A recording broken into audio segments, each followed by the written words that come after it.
Assalamualaikum warahmatullahi wabarakatuh. Perkenalkan, nama saya Nazala Nur Maulani dengan NPM 2501030185 dari Rombel K4.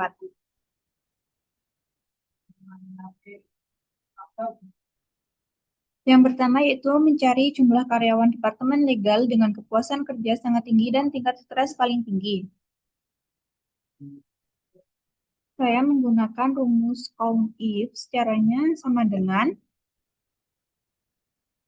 COUNT-IF, lalu buka kurung, lalu kita blok kolom departemen, lalu koma, kita masukkan kriteria yaitu legal, lalu petik, tanda petik, koma, kita masukkan rank job satisfaction, lalu koma, masukkan kriteria yaitu angka 5 karena kepuasan yang sangat tinggi, lalu masukkan kolom stres, kita masukkan kriteria angka 5 karena menunjukkan stres paling tinggi, lalu tutup kurung, enter. Maka akan ketemu 1. Jadi jumlah karyawan Departemen Legal dengan kepuasan kerja sangat tinggi dan tingkat stres paling tinggi yaitu ada 1.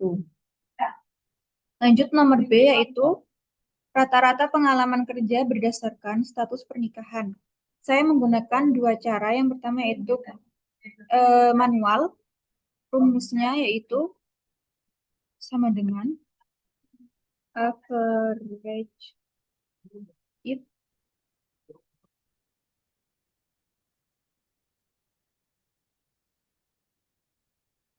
lalu buka kurung, kita ke blok data marital status di kolom D, lalu koma, masukkan kriterianya, contohnya single,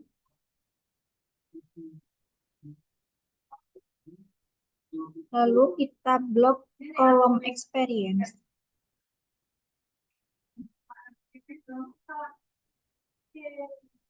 Lalu tutup kurung, enter. Nah, di sini kita klik, kita ganti number. Decimal place-nya ganti 3. Lalu oke. Maka single akan ketemu 5,894. Untuk menggunakan pivot table, kita pertama blok semua datanya.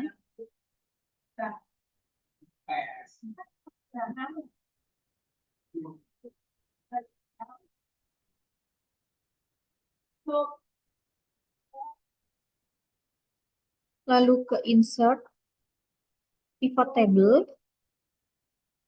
Lalu saya klik exiting loadhead.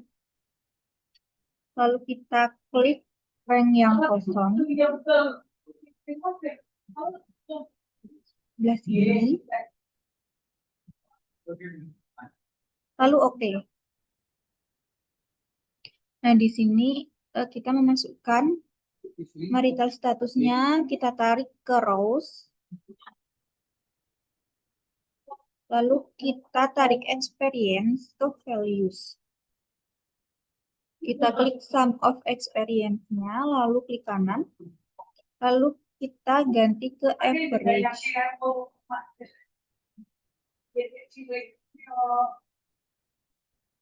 Kalau sudah, saya blok lagi.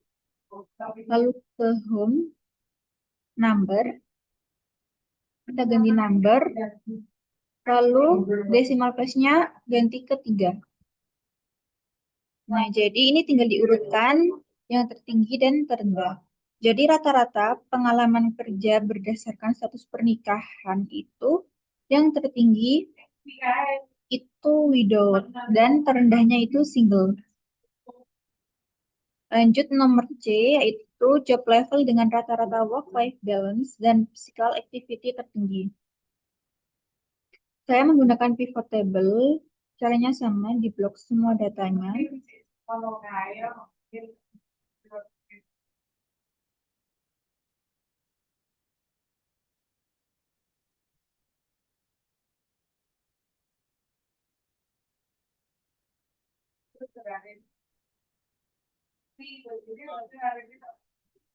Lalu insert pivot table, langsung saya klik OK, nanti muncul di sheet lain. Lalu di sini kita memasukkan job level ke bagian rows, lalu work life balance atau WLB ke values, dan physical activity hours ke values juga. Kita klik sum of WLB ini atau work life balance, klik kanan, lalu kita ganti average. Klik sum of physical activity hours, klik kanan, lalu kita ganti ke average. Lalu saya blok, lalu kita copy Ctrl C, pergi ke sheet yang ini PJBL, lalu kita tempel di yang sel kosong, Ctrl V, lalu ke number, kita ganti number, decimal place-nya 3. Jadi rata-rata work-life balance tertingginya itu ada di level mid, dan rata-rata tertinggi physical activity-nya itu di level lead. Lanjut nomor D, yaitu jumlah karyawan per departemen yang dibagi berdasarkan job level. Sama caranya kita memakai pivot label, di blok semua datanya dulu.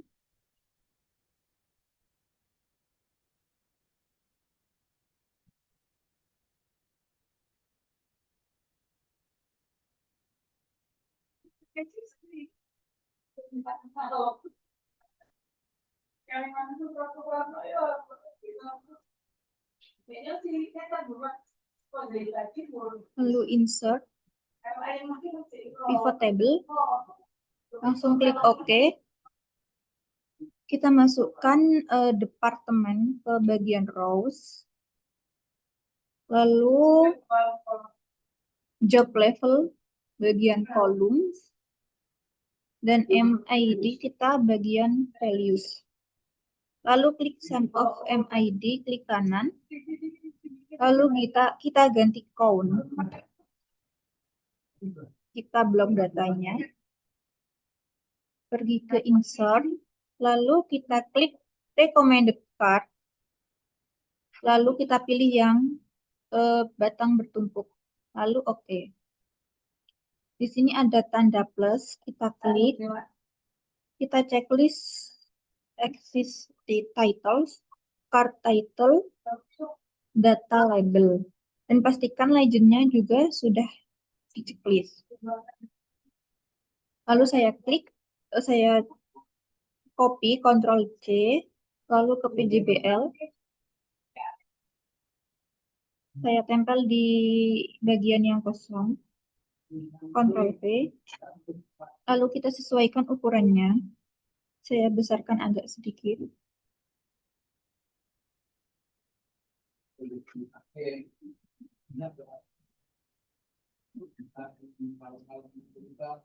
Di card title-nya ini diganti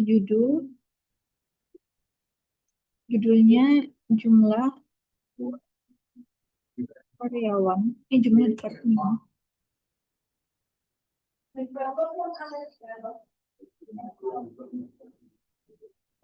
Jumlah karyawan per departemen.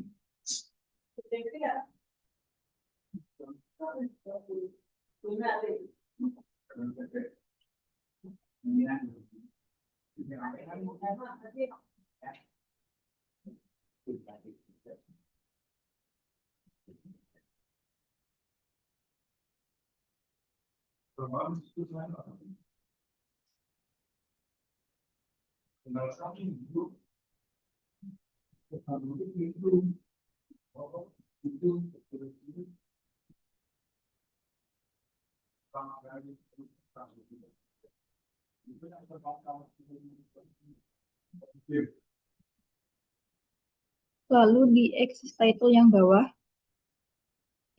saya akan ganti departemen karena menunjukkan nama departemen. dan sumbu X. Di bagian exist title sebelah sini, saya ganti jumlah karyawan atau sumbu Y.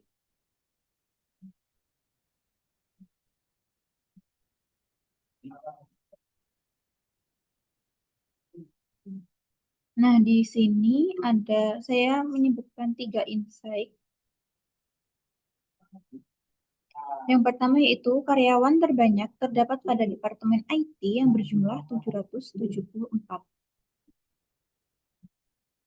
IT ini jumlahnya 774.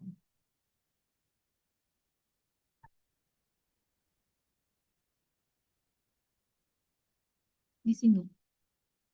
Lalu, ini IT jumlahnya 774. Lalu data ini juga menunjukkan jumlah karyawan tingkat senior memiliki jumlah paling banyak yaitu 1069 orang. Ini senior memiliki jumlah 1069 orang. Lalu kategori jabatan intern atau fresher memiliki jumlah paling sedikit dengan 202 karyawan.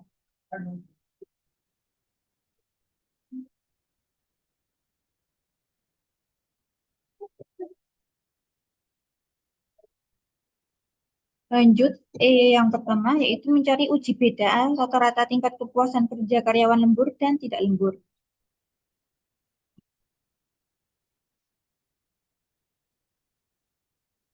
Di sini nanti kita menggunakan data wave ini yang true dan false dan job satisfaction. Pertama kita pergi ke data, lalu data analisis. Kita klik yang t-test to sample assuming unique variance, lalu oke.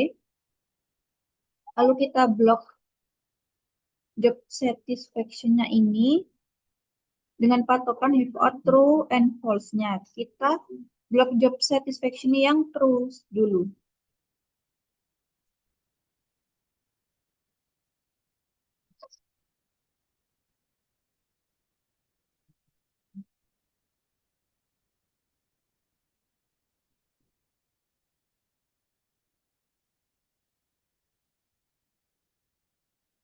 Nah, ini kan sampai true.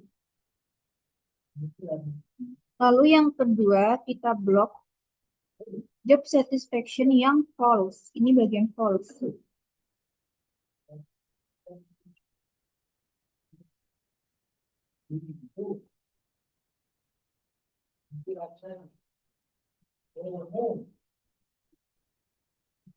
Lalu kita checklist labels. Ini kita checklist.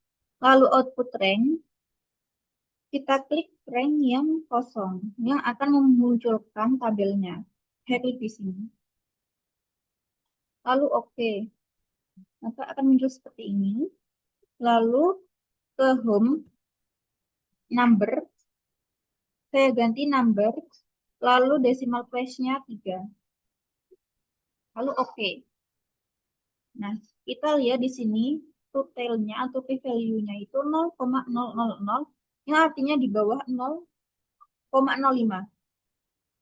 Jadi dalam data ini menunjukkan perbedaan yang signifikan antara nilai p-values. Karena nilai p-values-nya ini kurang dari 0,05. Lanjut, yang kedua yaitu mencari uji korelasi antara beban kerja dan kepuasan kerja.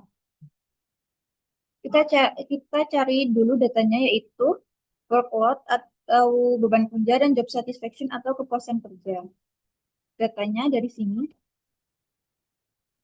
Ini job satisfaction dan ini workload. Saya copy datanya, lalu saya tempel di sini. Nanti kita ke data analisis, lalu kita cari yang correlation. Oke. Kita blok datanya. Dua data ini kita blok satu kali secara bersamaan.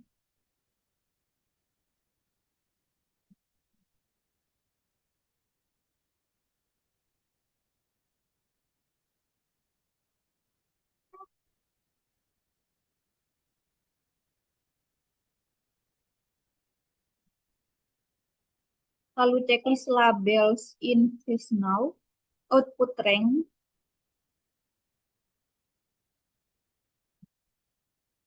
Saya klik di sini di rank yang kosong, lalu oke. Nah, data ini memiliki arah hubungan yang negatif karena menunjukkan hubungan yang berlawanan arah. Jika beban kerja itu meningkat, maka kepuasan kerjanya itu menjadi menurun atau sebaliknya.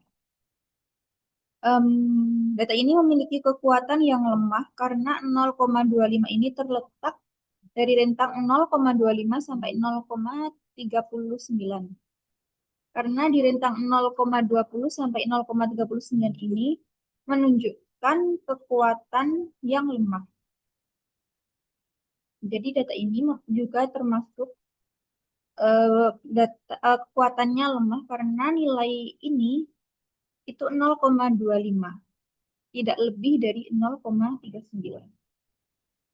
Sekian dari saya. Wassalamualaikum warahmatullahi wabarakatuh.